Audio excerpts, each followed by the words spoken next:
अस्सलाम वालेकुम। Property vision TV के साथ मैं हूं अहमद अकील। इन्वेस्टमेंट एक ऐसा काम है जो हम जो ही पैसा कमाते हैं तो हमें इसको समझना चाहिए। और जो लोग इन्वेस्टमेंट को नहीं समझते वो फाइनेंशियली बेहतर नहीं होते, स्टेबल नहीं होते, फाइनेंशियली इस्टेब्लिश नहीं होते, फाइनेंशियली इंडिपेंडेंट नहीं होते। और ये समझने के लिए यानी इन्वेस्टमेंट करने से पहले हमें किन चीज़ों को समझना चाहिए या कौन से हमारे ऐसे ख्यालात होते हैं कि जो हमें ही नुकसान देते हैं, लेकिन वो हमारे ख्यालात होते हैं। उसको जब तक कि हम उनको क्लियर ना करें, समझे नहीं, तो तब तक हम इन्वेस्टमेंट नहीं कर सकेंगे और तब तक हम फाइनेंशियली इंडिपेंडेंट नहीं हो सकेंगे। आप हमारी इन वीडियोस को बहुत पसंद कर रहे हैं और ये आपका बहुत शुक्रिया, क्योंकि आप ज़िंदगी के उस मकाम पे हैं कि अब आपने मेहनत की है, मेहनत करने के बाद आपने पैसा कमाया है। अब उस पैसे को आपने सही जगह इन्वेस्ट करना है। अगर आप उसको सही इन्वेस्ट करने में कामयाब हो गए, चैनलाइज करने में कामयाब हो गए, तो आपकी आने वाली नस्लें जो हैं वो उस पैसे से बेनिफिट उठाएंगी। और दुनिया में बेशुमार ऐसे लोग हैं कि जो वो इन्वेस्टमेंट को समझते ही नहीं हैं और वो सारी ज़िंदगी पैसा कमाते रहते हैं और अगली नस्ल में जाके वो बिल्कुल कंगले हो जाते हैं। और आपने बहुत सारे लोगों को सुन रखा होगा कि जी वो बहुत ही, जब हम बचपन में थे तो वो लोग बहुत अमीर थे, बहुत कारोबार था, बड़ा कुछ था, आज जो है वो उनका गुजारा होना मुश्किल है। तो ये क्या वजह हुई? आपको सोचना तो चाहिए। ये सवाल पैदा होता है कि क्या वजह हुई कि वो इतने अमीर थे, वेल एस्टेब्लिश थे, आज जो है वो कंगले हैं। वजूहात जो हैं वो बहुत हैं, लेकिन टॉप ऑफ द लाइन वजह ये है कि उन्होंने उस पैसे को इन्वेस्ट नहीं किया होता। वो पैसा ज़्यादा आता है, वो ज़्यादा खर्च करना शुरू करते हैं, ज़्यादा याशी पे उड़ा देते हैं और उसके बाद वो पैसा कभी वापस नहीं आता, फिर नस्लों को इंतज़ार करना पड़ता है। तो हम अपने चैनल प्रॉपर्टी विजन टीवी पे इन चीज़ों को इसलिए ज़्यादा अहमियत देते हैं कि हम ये समझते हैं कि हम जो तीसरी दुनिया होती है ना, हम बेसिकली अपनी सोचों की वजह से तीसरी दुनिया है। अगर हमारी सोचें एडवांस हो जाएं तो हम तरक्की याफ्ता मुल्क बन जाते हैं। अनफॉर्चुनेटली हमारे यहाँ जो मेन स्ट्रीम मीडिया है या हमारे यहाँ एजुकेशन जो इंस्टीट्यूट्स हैं या ये वाली तालीम नहीं दी जाती। इस वजह से लोग समझते ही नहीं हैं कि भाई फाइनेंशियली वेल ऑफ किस तरह से होना है, अपने आप को फाइनेंशियली अमीर किस तरह से बनाना है और उस पैसे को किस तरह इन्वेस्ट करना है, उससे फर्दर पैसा किस तरह कमाना है। आज की हमारी वीडियो का मौजू है कि इन्वेस्टमेंट करने से पहले आप इन चंद बुनियादी बातों को समझ लीजिए। Number 1, saving important but we understand late. यानी सेविंग इंपॉर्टेंट होती है लेकिन हम नहीं समझते। हम पैसे को पसंदाज नहीं करते, सेव नहीं करते और उसको इन्वेस्टमेंट की शक्ल में नहीं लगाते और काफ़ी सारा वक्त ज़ाया हो जाता है। और फिर एक स्टेज पे आके हमें रियलाइज़ होता है कि हमारे साथ ही जो लोग कमाने वाले थे उन्होंने पैसे को इन्वेस्ट किया, आज वो कितने वेल एस्टेब्लिश हो गए हैं और हम नहीं हो सके और बड़ा गैप क्रिएट हो जाता है। तो क्योंकि हमारा सरमाया जो है वो नहीं होता या ख़त्म हो चुका होता है या कम हो चुका होता है और दूसरों का सरमाया जो है वो ग्रो कर चुका होता है। तो ये बाद में हमें समझ आती है। हमें इसको अर्ली समझना चाहिए कि भाई सेविंग कितनी इंपॉर्टेंट है और उस सेविंग को हमने इन्वेस्टमेंट में कन्वर्ट करके पैसे को किस तरह से ग्रो करना है। Number 2, saving and inflation understanding. कुछ लोग सेव ही करते रहते हैं पैसा और वो इन्फ्लेशन की नज़र हो जाता है, महंगाई की नज़र हो जाता है, पैसा डिवैल्यू हो रहा होता है, हुकूमतें नोट छाप रही होती हैं। अभी तो डॉलर छपे हैं बहुत दुनिया भर में, अमेरिका में, और इसी वजह से इन्फ्लेशन दुनिया भर में बहुत हो गया। अमेरिका में 30 to 40% जो इन्फ्लेशन वहाँ हुआ है ये पिछले जो क्राइसिस के टाइम के अंदर। इसको समझने की ज़रूरत है। महंगाई क्या है, सेविंग क्या है। अगर हम सेविंग ही करते रहेंगे, पैसे को बैंक में रखते रहेंगे, पैसा वहाँ पड़ा डिवैल्यू होता रहेगा, या आपने हमारे घर पड़ा हुआ डिवैल्यू होता रहेगा। कोई भी पैसा है, 6 महीने के खर्चे आपको एक तरफ रखने हैं, घर में रखें, बैंक में रखें, कहीं भी रखें, 6 महीने के खर्चे, बाकी सारे पैसे को आपको इन्वेस्ट करना है। और इसको समझना है, इस इक्वेशन को समझना है कि इन्वेस्टमेंट क्या है और सेविंग क्या है और इन्फ्लेशन क्या है। ये हमें बिफोर समझना चाहिए। हमें इवन ये स्कूल के लेवल पे समझ आनी चाहिए ताकि प्रोफेशनल लाइफ के अंदर जब हम आएँ और जो भी हमारे पास पैसा आए उसको हम इन्वेस्ट करना शुरू करें। नंबर 3 कि हमें डिफरेंट एरियाज़ के अंदर इन्वेस्टमेंट करना समझ आनी चाहिए कि किस एरिया में इन्वेस्ट करने का क्या फ़ायदा होगा। वो कहते हैं कि एक सेइंग है कि don't put all your eggs in one basket. तो हमें इसका पता होना चाहिए कि प्रॉपर्टी में हमने कितना पैसा लगाना है, अदर स्कीम्स के अंदर अगर हमने पैसा लगाना है तो कितना लगाना है, या प्रॉपर्टी में पैसा लगाना है तो किन किन जगहों में लगाना है, ये हमें समझ आनी चाहिए। इन्वेस्टमेंट का जो पोर्टफोलियो है उसके अंदर बहुत सारी वेरिएशन हमें रखनी चाहिए, ताकि कहीं से अगर कम फ़ायदा है तो कहीं से ज़्यादा फ़ायदा हो।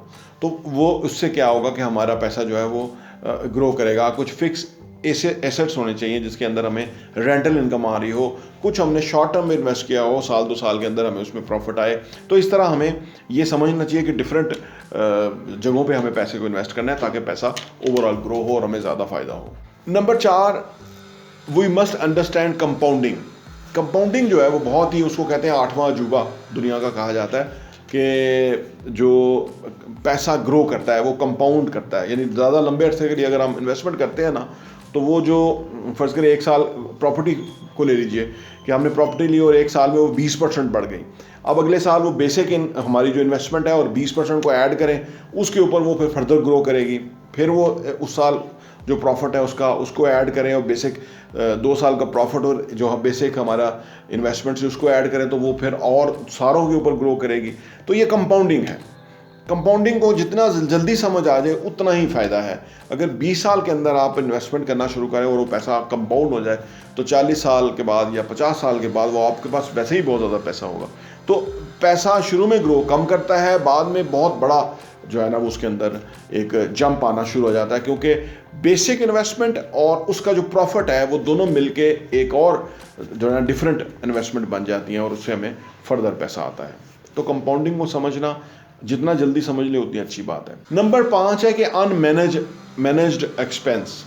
हमारे अखराजात जितनी जल्दी हम उसको लिखना शुरू कर दें, ट्रैक करना शुरू कर दें, उनके ऊपर हम गौर व खोज करना शुरू कर दें, हमारे अखराजात सही डायरेक्शन में होना शुरू हो जाएंगे, फजूल के अखराजात हटना शुरू हो जाएंगे और हमारा पैसा बचना शुरू हो जाएगा। और अगर हम अपने अखराजात को ट्रैक ना करें, चेक ना करें और एक काफ़ी अर्सा इसी तरह चलता रहे, तो पता लगेगा कि हमारे पास कुछ भी नहीं बच रहा, ना ही कुछ इन्वेस्ट कर पा रहे हैं, क्योंकि हमारा जो सिस्टम है वो उसी के अंदर सारे खर्चे हो रहे हैं, उल्टे सीधे खर्चे हो रहे हैं और उससे हमें बहुत नुकसान होगा। तो हमें अपने मैनेज करना चाहिए अखराजात को कि कौन से अखराजात करने हैं, कौन से नहीं करने, कहाँ ज़्यादा करने हैं, कहाँ कम करने हैं, ये हमारे पास होना चाहिए। नंबर 6 और आखिरी कि हमें लोन्स कौन से लेने चाहिए। 2 तरह के कर्जे होते हैं, एक कर्जा होता है अच्छा, एक कर्जा होता है बुरा।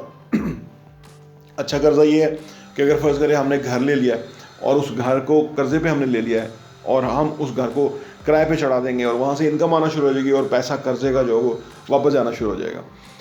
इस तरह अच्छा कर्जा कौन सा है कि हमने गाड़ी ले लिया और उस गाड़ी को हम बिज़नेस में इस्तेमाल कर रहे हैं, उससे प्रॉफिट कमा रहे हैं, उस गाड़ी को हमने फ़र्ज़ करो रेंटल मॉडल पे डाला हुआ है, उससे पैसा आ रहा है और उस पैसे से वो खर्चे और जो इंस्टॉलमेंट है वो जा रही है, तो ये अच्छा कर्जा है। अगर हमने गाड़ी अपने लिए इंस्टॉलमेंट पे ले ली है और महंगा हम सूद दे रहे हैं, तो ये बुरा खर्चा है। इस तरह और बहुत सारे खर्चे जो हमने गाड़ी शो ऑफ के लिए रखी है वो बुरा खर्चा है। तो और कर्जा भी हमने लिया हुआ है। तो कौन से अच्छे कर्जे भी होते हैं, बुरे भी होते हैं। अच्छे कर्जे की तरह हमें जाना चाहिए, उससे यह है कि हमारी कैपेसिटी बढ़ जाती है और वो जो भी चीज़ लेंगे वो पैसा कमाना शुरू करते हैं, वो साथ साथ पैसा कमाना शुरू हो जाता है। उस आमदनी से कर्जा जो है ना जो वापस होना शुरू हो जाता है और वो कल को वो प्रॉपर्टी या वो गाड़ी या वो चीज़ हमारी हो जाती है और वो हमारा सारा प्रॉफिट होता है। तो इन्वेस्टमेंट करने से पहले इन 6 बुनियादी बातों को हमें समझना चाहिए।